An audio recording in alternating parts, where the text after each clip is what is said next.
Hey, it's Candy. Did you know that I have a quiz to help coaches choose their niche? Yeah, I do. It's super popular and it has been taken more than 20,000 times. This is a fun quiz that takes you about 2 minutes to do, and it will probably give you way more clarity on choosing your best coaching niche. So now, whether you say niche or niche, it's going to work for you. And if you're a coach and you have been stuck in niche indecision, wondering what to do, then you should take my quiz and find out what you learn.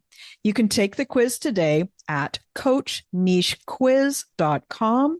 That's coachnichequiz.com. Okay, let's dive into this week's episode.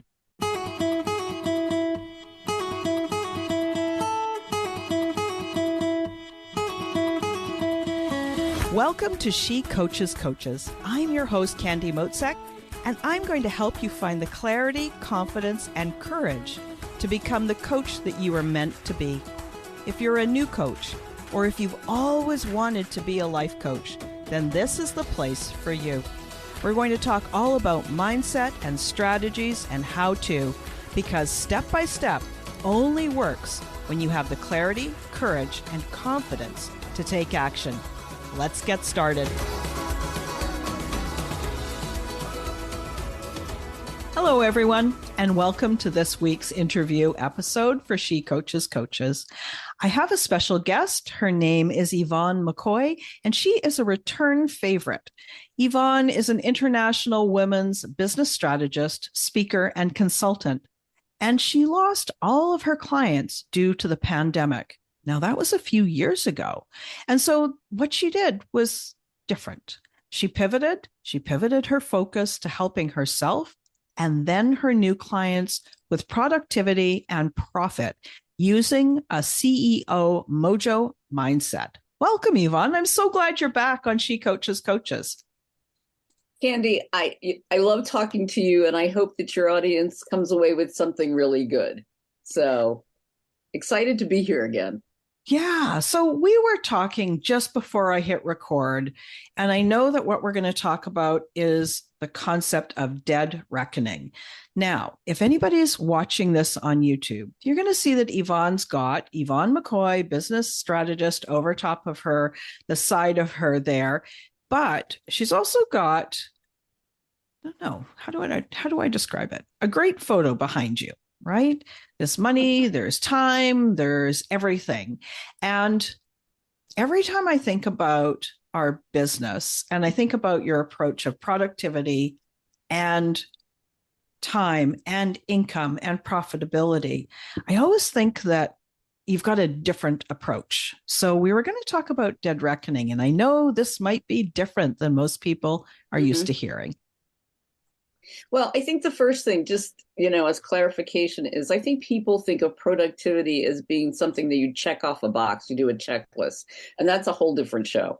But what I really want to talk about is, it doesn't matter how fast you're going if you're going in the wrong direction.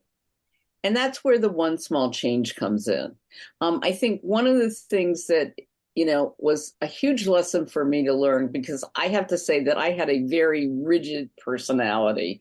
A couple decades ago, I was like one of these people who didn't want to make mistakes. And I was, brought up to be the good girl and follow these steps and, go through high school, go through college and get a good job. And those things, well, first of all, they didn't fit my personality. Because I didn't want to get married, And the other thing was life. The only constant in life is change. And so you have to have a way to deal with that. I often say to people, if you don't have a reset strategy, you have a problem. So that's why the concept of dead reckoning is so powerful, not only in your business, but in your personal life. So if I can just take a minute and explain what it is. That would be great. Because I know what it is, but I also know that there's a lot of people that are not familiar with the term. So when I first started playing with this, I used the word legacy. And legacy just sounds fuddy-duddy and old and like, when you die, right? Mm-hmm. Dead reckoning is a sailing term. It's a sailing term to help you navigate. So when I first started my business years ago, my tagline was, life is a journey, learn to navigate. And that really is, I still believe in that, right? And the way that you navigate should be the same in business as it is in your personal life. Otherwise, you've got two split personalities. I mean, I know Mm-hmm. when I had small children, I would like walk in the door, I'd get to the front door, take a deep breath and go, okay, now I'm going to become so and so. I mean, I remember so vividly that one time for work, I bought a white suit and I was so excited about this white suit. It's like, look at me. I'm grown up. I have a white suit, right? And I walked in the door and my kids came rushing and I was like, no, don't touch me. Sorry, I digress. Dead reckoning has to do with picking where you want to end up, because with currents and wind, you can't sail in a straight line. And that's what happens in our life and our business. If we know where we want to end up, we can adjust accordingly. And that's not really new. I mean, planes have autocorrect piloting all the time, right? Mm-hmm. But what it does is if you know where you're going, it helps you make decisions faster and quicker and bolder. So, for instance, if you start, because you're starting with the end, if that makes any sense. Mm-hmm. So, if you say, I want to do this, in the near future, probably one of the first things that comes to you is, do I have the money? Do I have the time? I mean, those are like, the big two objections and criteria. But if you say, I want to be this 20 years from now, and I want to do something, then you say to yourself, is this worth the money and the time if it's going to move me to where I want to go? If I have to go back to school and it takes me 3 years to get this, but it's something that's going to help me 20 years down the road, then it's worth it, right? If I'm Yeah. only looking at something that's going to take me 3 years and a lot of money, and it's not really in where I'm headed, it doesn't make any sense at all. So, that is what dead reckoning is and how it changes things and helps you make decisions. So if you say, for instance, I mean, if you have something really clear that you want to be a specific thing, you have fairly detailed steps to get to that. But your life is about so many more things. So part of that is the values and the mission that you have. And that doesn't mean that you have to know exactly what that is today, but you have to have an idea in the direction that you're going. And so if, part of your, relationships that you're picking, whether it's a spouse or whether it's a business partner, if honesty is something that's really important to you, you don't want somebody that's going to always take shortcuts and wants to rob a bank or, something like that. Or go for some really high risk funding or something like Right. that. I just want to come back to the idea of putting in your GPS coordinates. There's a different approach than I hear many business coaches talk about, is that so often in our culture, we're focused on the 6 month or the 12-month goal, or gasp, the 5-year plan. Mm-hmm. Now, in the world of entrepreneurship, especially for my audience, solopreneurs, coaches, they're not normally thinking 10 years or 20 years out. And so what you talked about having that end goal in mind, thank you, Dr. Stephen Covey, for bringing that forward to our conscious mind. But when we start with that, but we have a longer time range, I think there's something really powerful there. So the example that you gave of, do I want to invest in a 3-year program that's pricey? If it's going to move me in that direction for that long range goal, well, now that's worth it. And so how often do business coaches or coaches thinking of building their business, how often are they thinking in that longer range plan? And that might change entirely what kinds of decisions you make for your business. Like if you want a 7-figure business and you want and you think that somehow you got to get it in 3 years. It's a very different animal than if you're like, no, no, no, I want to do this in a way that's sustainable, that doesn't burn me out, that allows me to maintain my relationships. And I'm okay if I wait 10 years to create that. Very different flavor, you know? And I think the other thing is, I think so often we're taught that success is a destination. You know, you do this and you get here. One of the things I've learned is success is progress. If I can Mm-hmm. make progress going to where I'm going, and, you know, I tell people all the time that some of the best business strategies that I have came from losing weight. I don't know if I ever told you about that. Yes, yes, it's great. Yeah. And so that's what another reason why I feel like, you know, that you know, the models and stuff that I share with my clients should be used personally and professionally. And so, you know, one of my favorite sayings is, it doesn't matter how many times you fall down, it only matters how many times you get up and how fast. You Right. know, so you have to have a recovery strategy. So, you know, for instance, the short version of the story was that I was over 400 pounds. I was homebound.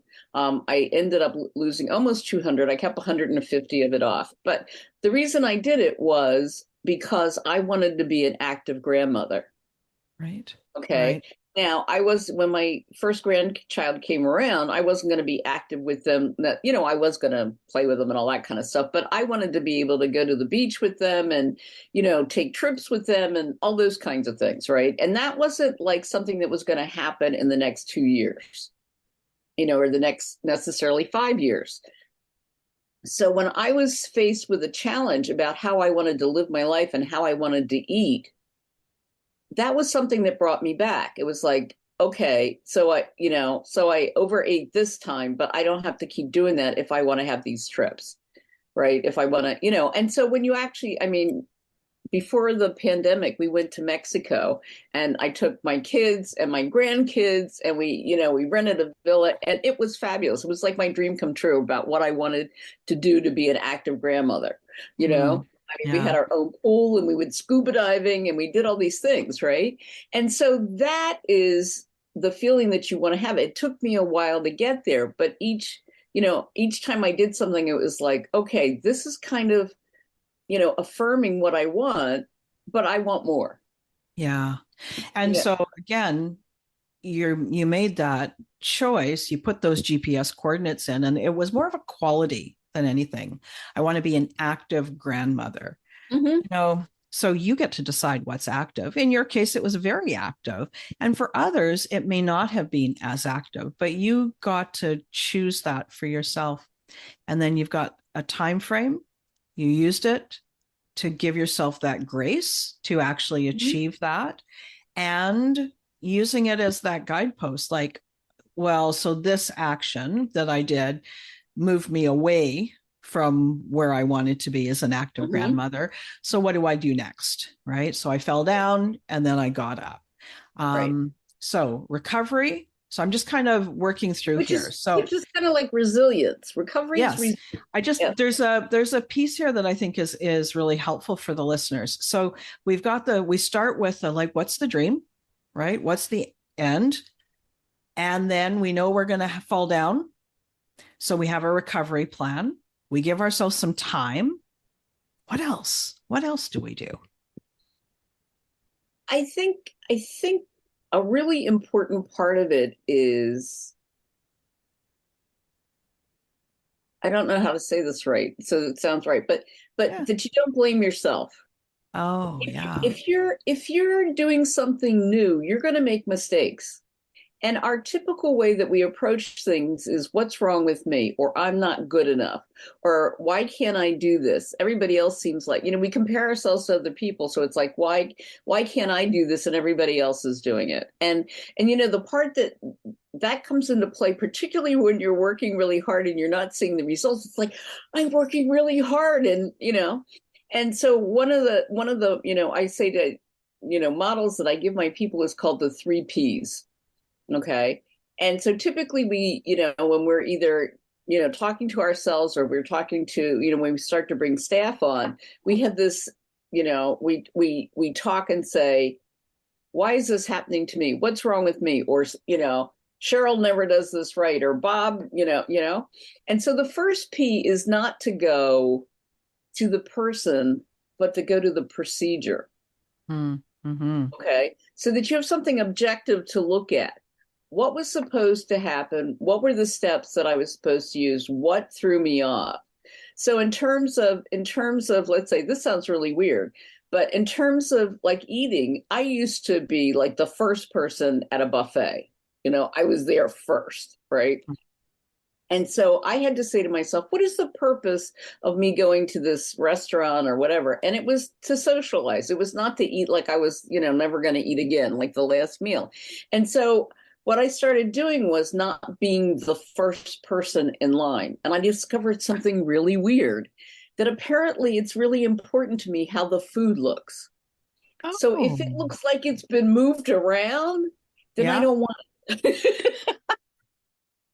So interesting. And isn't When that you isn't break that your like what patterns, an interesting thing to discover that this yeah. aesthetic is important, right? Right.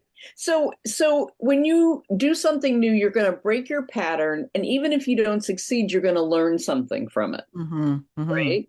So that was kind of what I learned. And then I was like, okay, what can I do differently? Because I want to enjoy the party. I don't want to be the first and eat like it's the last meal, but maybe I can not wait to the end when everything is like, whatever. Yeah. Um, or I can look over it when it looks good, and then when I go back, I know what I want. So just having kind of a strategy.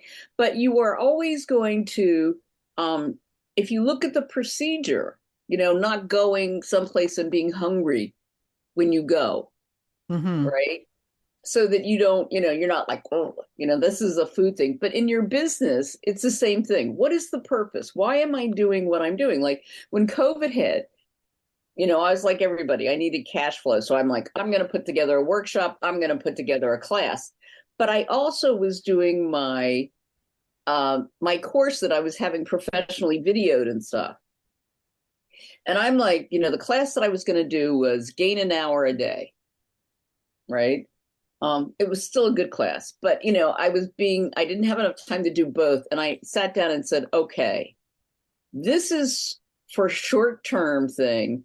The professionally videoed course is something that's going to be around for a couple of years. I need to put my energy into that, which I did, which was good because then we had lockdown and everybody had more hours in a day than they ever wanted. And so Yeah. my course wouldn't have sold anyway. But what's so interesting too, like I like how you used, your weight loss journey and what you learned there and makes it a super easy translation for business.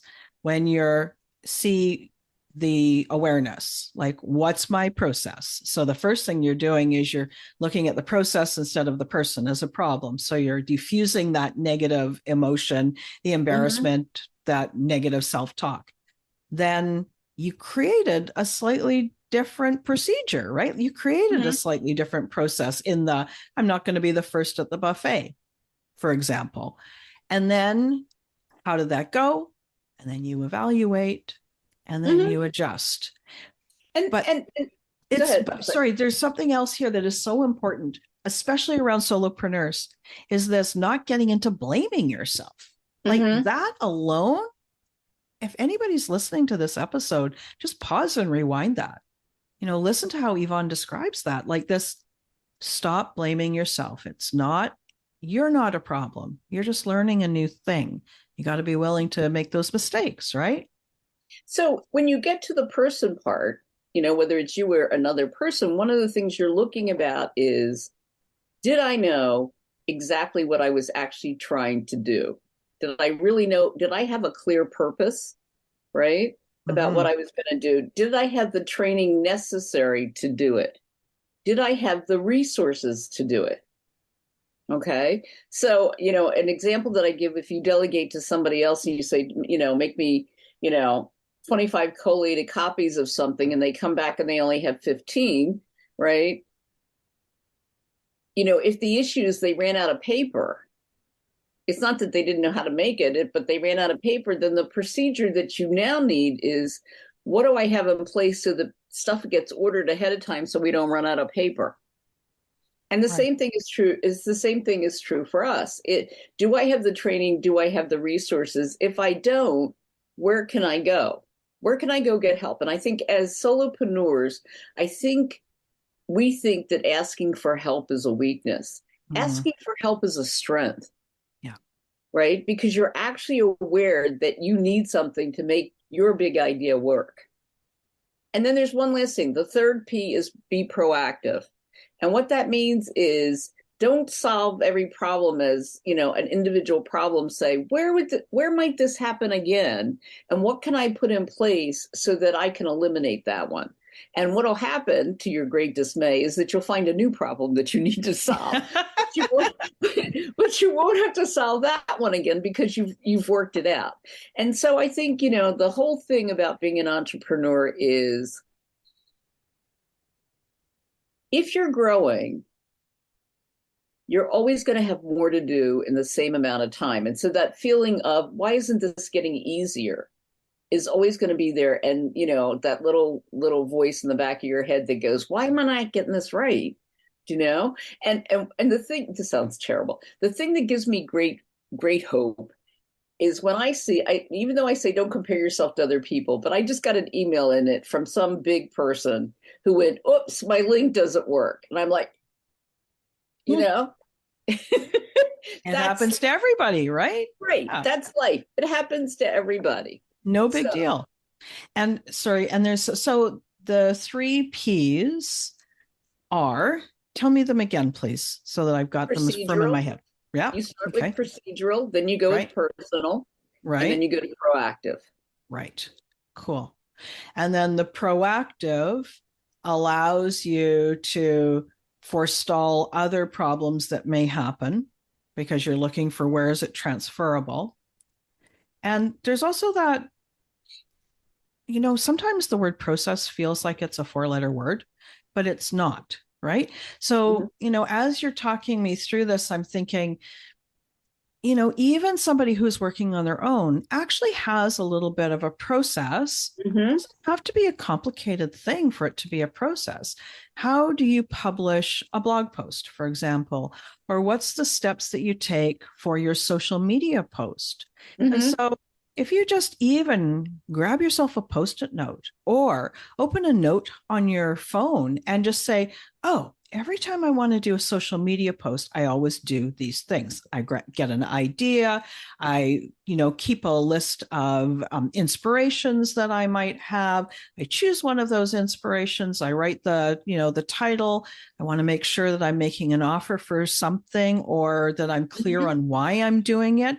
And here's my little 5-step procedure.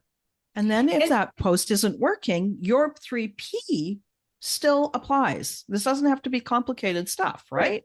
But the beauty of what you're just saying is it gets you ready to grow for when you have to transfer that process to somebody else. And I think that's the biggest challenge that entrepreneurs have in growth, is that when they have to tell they haven't emptied it out of their head exactly what they're doing. And the things that seem like they're the simplest things to you are not going to be the simplest things to somebody else. Right. Or they don't know exactly the way you want it. And so they're kind of left guessing. And then you start that relationship off on a not so great foot because psychically you think they should understand exactly what you want. You haven't explained it. And then they don't know and they do their best guess. And so that just takes you so much more time. Right. I heard the best thing from someone who was thinking about bringing somebody in, and she's like, I don't want to write down standard operating procedures. And we were in a mastermind group, and the person said, you know what? Have the person shadow you, have them write down the procedures, and then try them and see if they work. And we were all like, oh, that's a great idea. Yeah. And as they're shadowing you, they're asking the questions that you didn't even know needed to be answered. Right. So that's true. And the one thing that is a high priority for me, and especially for the women that I coach, is they'll say, I want somebody just like me. And I go, that is the last thing that you need. You do not need somebody just like you. And so when you are in a situation, whether you're subcontracting to a VA or subcontracting to somebody else, you actually bring somebody in, you have got to make them safe enough to be able to say, I don't think this is working. I think I have a better idea, and be open to that. Because one of the biggest lessons I've learned is really creative, driven people can pick the best people and then micromanage them into absolute mediocrity. Right. Right. Because they are so on them that they're afraid to make any decisions or anything on their own, which is such a waste of talent and so demoralizing to that person. And ultimately, it's a form of self-sabotage as well, right? Mm-hmm. I mean, if you bring somebody on for some support and then you micromanage them and squish the life out of all the gifts that they could bring, guess what? You've just, you brought on somebody great and then you didn't allow them to contribute in the way that they could. Ah, So yeah. if we go back to dead reckoning, part of the dead reckoning is, for me, is I want everybody that I interact with to leave better than when they first met me. Whether that is a long-term relationship or whether it's just a short encounter, that they leave feeling, that it was a worthwhile endeavor. To have done that. And that sounds weird, but it's like, you talk to some people and you can't wait to get away from them, right? Yeah. And there's enough bad stuff going on in the world that I kind of feel like, we should be, not that, that you're this phony person, but that you listen to their ideas, that you contribute in some way. That's important to me, you know? And that's part of what I hope my legacy is. And, part of your legacy is going to be other things. Like my daughter is going to be almost 50 this year. No, she is going to be 50 this year. And one of the things she said to me was, Mom, one of the best things you ever did was that Halloween that you made us these great superhero costumes. And, at the time when that happened, I was in graduate school and I was working part-time. And I was like, my mother used to make costumes for us. And I was like, I'm not making costumes. I got work. I got graduate school. I'm not doing this. And when I went to buy it, it was like, this is not a costume. This is a bag with a mask. It Yeah. ended up making this, but the thing is, at 50, I don't remember what grade I got on that test, Yeah. but, her childhood was, and my son too, was so much better because of the time that I spent doing that, So this concept of dead reckoning really meshes nicely with your why, right? The big Yes. why. It's more of the end result, but then how do you want to be when you're there? How do you want to live your life along the way? And I think that's really important as well. Wow. And also what kind of business you have. Like I said, who wants to build a business that you hate? Oh yeah, right. That then you can't get away from fast enough. We don't want that. Right. Yvonne, thank you so much. Gosh, we've covered a lot. We've covered the 3 Ps. We've covered the dead reckoning. What else did we cover? Something else. Falling down and getting up and how fast. Right. Yeah. We cover. And how you do one thing is how you do everything. That if you have a strategy for losing weight with the vision, you can those are completely transferable to your business as well, right? And we talked about, you're always, if you're growing, you're always going to be have more to do because you're in the same amount of time. And so, I think the one thing that I didn't say that I think is so important is love yourself. If something is not working, it could just, it just could be that it's not you. It's not your style. It's not the way you learn. It's not the way you do things. That doesn't mean there's anything wrong with you. You just have to find the way that works for you, because if it doesn't work for you, then it doesn't work. And I right now my soap opera is about people who have bought programs and didn't finish them or couldn't get them to work or whatever, because of that kind of thing. So, again, if you're proactive, you can, if you go to the procedure, you can see what's good. What do I like about this? What works the way I work, and how can I use it in the future? Yeah, I really like this, being kind to yourself, and that finding your own way is really important. And I'm sure that your clients really appreciate that about working with you as well. So, of all the things that we've covered, I know that there's a website, there's a lead magnet, there's all kinds of ways that you can support the audience. How can people find out more about you?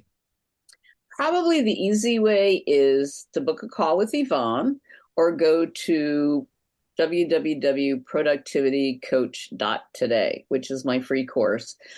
If you book a call, I will give you my productivity ahead, 5 easy steps to get immediate results, which has to do with how you use it in your personal life and your business life. Wonderful. I'll make sure to put all those in the episode notes as well, so people can just click and follow along. Thank you so much. It's been great talking to you. I love talking to you. Thanks again for listening today. Please hop on over to Apple Podcasts and leave a review. Also, I would love to hear from you. Did something that I say resonate? What else would you like to learn about? Click the link in the player and leave a comment on the post. This is going to give me great ideas for future episodes so I can help you best. Join me again next week for more coaching, support, and teaching to help you become the confident coach you are meant to be.